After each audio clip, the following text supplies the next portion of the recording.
حالا که دوست داری با خانوادم آشنا بشی بیا با شخصیت‌های مهم خانوادم آشنات کنم. از این شروع میکنیم. سگ کوچولوی مامانم اسمش توفله. تو رو خدا نگاش کن چه جیگریه.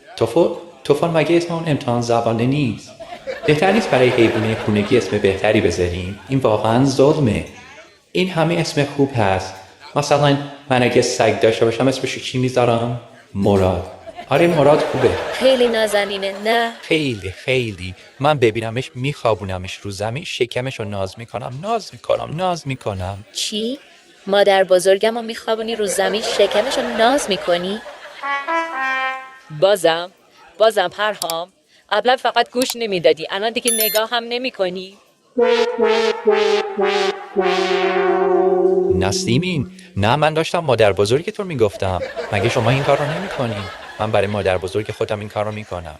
برای کسایی که سنشون بالاست خیلی کار خوب